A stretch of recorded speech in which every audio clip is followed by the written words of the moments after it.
கடலலை கொஞ்சும் திருச்செந்தூரில் விஸ்வரூபமே வேலையா பழமுதி சோலை அறுவடை வீடும் புண்ணிய தரிசனம் முருகையா திருநீர் அணிந்து வரும் போது நெஞ்சில் நிம்மதி பிறக்குது கந்தையா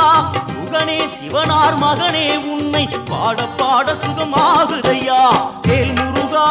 அரோகரா அரோகரா வேல் முருகா